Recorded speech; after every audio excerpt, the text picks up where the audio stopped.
as well as civilian. Now we move on to Canada and India. Canadian Prime Minister Mark Carney has arrived in the Indian business hub and city of Mumbai yesterday, on the 27th of February, for his first official visit to India. The Canadian Prime Minister is expected to meet with business leaders in Mumbai and discuss a comprehensive trade agreement, which is anticipated to be completed by November. Moreover, Carney will also travel to New Delhi, the capital, for the talks with Indian Prime Minister Narendra Modi on March 2nd. The visit will last until March 7th and is part of a larger effort to reduce Canada's economic dependence on the United States, while also opening new trade routes with India. Reports say that more than 600 Canadian companies currently operate in India, with major exports from India to Canada, including pharmaceuticals, jewelry, and marine products. Now we welcome back retired Major General Sudhakarji. He's joining us live from Jaipur. Thank you very much, Major General, for staying with us. Now, how significant is this shift and that, Canadian Prime Minister is in India for bilateral and many other things? Also, what do you think will be their priority this time, and how is this turning the, the wave or the relationship that they had when it was Justin Trudeau's era? Yeah, Asuma, good morning once again. Thank you for getting me for your show back. This is an important visit from the perspective of the turnaround in the foreign policy of Canada towards India.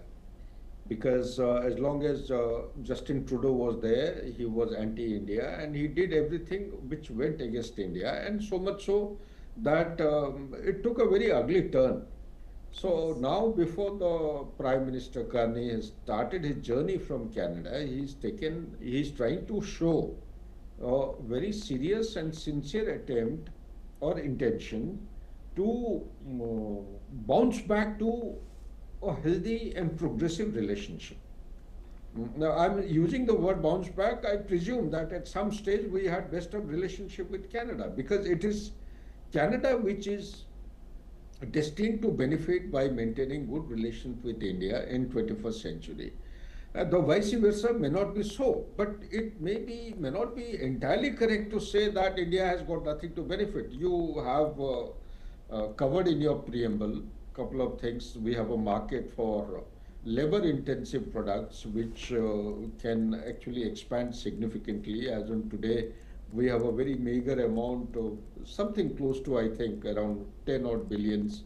And Prime Minister Carney, before he started, he's indicated that he would like to take this to 70 billion by 2030. Why not? Definitely, it is highly possible. We have things like uranium. India buys from Canada, oil, gas, lentil, all these things we buy. And when you talk about the textile, apparel, chemical, gems, jewelry, all such automobile parts, we have a significant market there in Canada. But what is to be understood is that in 21st century, the geopolitics of the world order is undergoing very drastic, rapid changes. And it is going through, the journey is through a huge churn. So how is it changing? It is changing from bipolarity during the Cold War to multipolarity or unipolarity. Thereafter, multipolarity sometime the last decade or so till now. And from multipolarity, it has started actually showing very significant signatures of reformed multi-alignment. When I say reformed multi-alignment, every country is keeping his or the national interest of its country at the center. Nobody is looking at the common challenges the way it should be. I think India is the only country. India is the only country. Maybe one or country from maybe France, from Europe. They are looking at the common challenges like the climate change or terrorism, etc., etc. But kudos to India. It is by virtue of persistence that these things are actually picking up momentum, coming to the center stage of the geopolitics.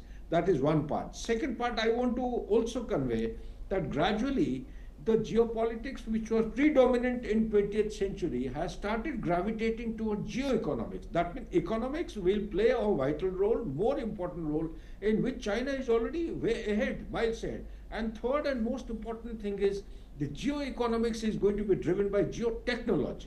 And geotechnology, the center of it is going to be data. Data is the new oil. Towards that end, this visit of Prime Minister of Canada to India is touching all these aspects in some form or the other. It is touching about the geoeconomics, also going to talk about the artificial intelligence, about the data, because there is no country in the world which can match the capability or the capacity of India as far as the data is concerned. This is the huge reservoir of data. And last but not the least, India is not way behind, although it has started pretty late.